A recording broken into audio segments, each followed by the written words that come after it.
So I recently read a post from somebody on Reddit wondering how to start their writing career. And since I just finished my first debut graphic novel, I learned a lot from this process, and there's so much things that I would tell my younger self if I could start all over. I just want to make this video for my younger self and maybe as a reminder to myself and any beginner writers, no matter if you're writing comics, novels, screenplays, how I would go about starting all over and things I wish I did when I first started. By the way, my name is Elijah Joseph.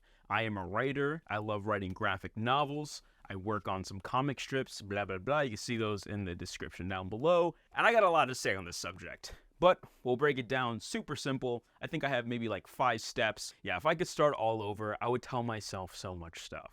Like things you probably haven't thought of or didn't think you need to do it because you're better than everybody else. I had a big head when I first started, and I was like, I don't need to follow the rules or advice that I got. I could just do it on my own, in my own way, and I'll be fine. I was okay, but I did learn a lot, and there are definitely some things I should have done. I think if I were to start all over, I would probably go ahead and do this first thing, and that is, we'll call it the research phase. Do some research. I did this, and I have a lot of books here that I'm about to talk about. I have about 10 more books, but these are some books that I bought for my research phase. And these books are all about storytelling and how to make scripts or novels better. And I recommend reading the top 3 in whatever your specific focus is. So if you're a screenwriter, read some screenwriting books. If you are a comic, you read some comic books. Read some comic writer books. Pick 3 or 5 of those, read them, memorize them, get them into your head, almost like a second thought. Maybe, okay, you don't have to go that far, but definitely read them so you can learn from the mistakes that people have already made and sort of have a template to start from. It might be a little bit boring, but it's very important. And one of the most important things is to learn the rules so you can break them. While you're doing this, in between each book that you read, research part 2, very simple, read. Somebody once said, to be a great writer, you have to be a fantastic reader. So I recommend whatever your genre is, again, to take the 5 top books in the genre of all time or this year and give them a read. And most people who give writing advice won't tell you is also read the 5 worst, lowest rated books you can find. I find I learn so much more from bad books than I do good books. First, if somebody can publish a bad book, you should feel better about yourself. You know, you can also learn a lot of the things that you don't like from bad books. You don't like the way the prose is written. You don't like the way the characters are developed. You don't like how the plot unravels. Maybe it's too fast, it's too slow. You can learn a lot more from reading bad books. But also read the good ones so you don't hate yourself that much. But read good writers, read bad writers. Read them both, okay? Before I get to the next tip, I just want to plug my book, Something in the Water. It is an original thriller graphic novel about 2 teens solving a conspiracy in their town about a corporation poisoning the water. It is a satire, it is horror, it's thriller. It's something that I really wanted to read and also really wanted to put out in the world. If that sounds interesting to you, the link is in the description, and if it doesn't, that's okay. That actually reinforces one of the points I'll make further in the video. So let's get back to it. Now, step number 2 is my favorite one. This is when you get to play and have some fun. Now, you might have like a super big idea, like a 3-novel series, maybe a 16-chapter, 16-volume manga.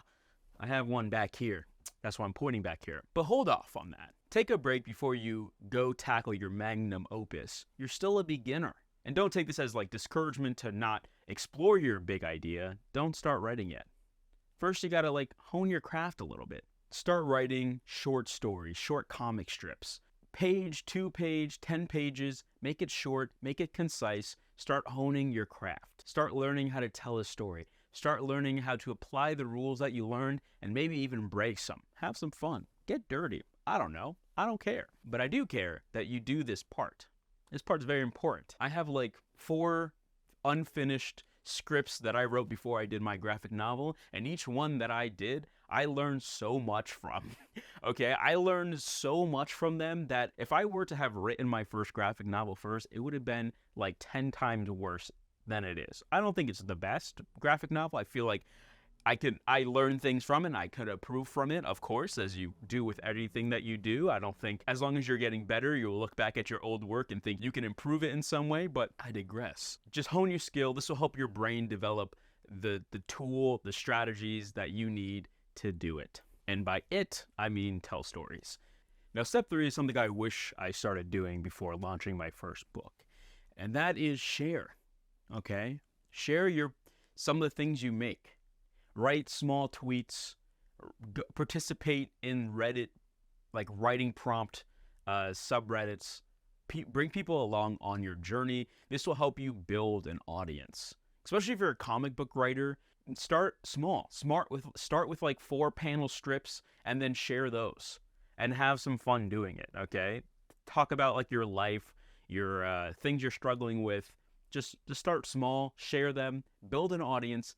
That will make it easier if you want to sell your book in the future, whether that's to a publisher or self-publisher. What I've learned from life in general is people who want to sell things need people to sell things to. If you already have an established audience, you are more likely to sell your books to a publisher or books in general than to not. So start building an audience, share your process, share your words, share your stories, and have fun doing it. All right, step 5. Easy peasy, start really writing. If you're still put out stuff on a consistent basis, but start writing your magnum opus. It's time for you to tackle that thing that you wanted to do when you started initially setting out to be a writer.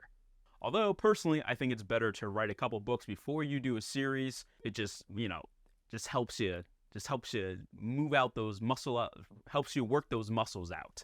Okay? But do whatever your heart desires. This is just one man's opinion. One man-child's opinion. And step 6, lower your expectations a bit. You might not have a bestseller book right out the gate, and that's okay. One of the best pieces of advice that I've ever heard was from the movie Tick, Tick, Boom, starring Andrew Garfield. He plays Jonathan Larson, who is the creator of Rent, a famous musical if you haven't heard of it. And his agent tells him one thing towards the end of the film when his initial project didn't get off the ground. And that is, the job of a writer is to write, and write another one. Write one, write another one, and write another one, and keep throwing things at a wall until one sticks. Just because the first thing doesn't work out, that's okay. Doesn't mean it's bad. Doesn't mean it doesn't have artistic value. So keep throwing things at the wall, and hopefully one of those will stick. If this video was at all helpful to you, feel free to hit that subscribe button. I think I might do some more writing tips. I'm not sure where I want this channel to go yet, but thanks for watching, and I'll see you next time. If I ever upload again. Who knows? This might be a one video that gets 5 views and nobody ever sees it after that.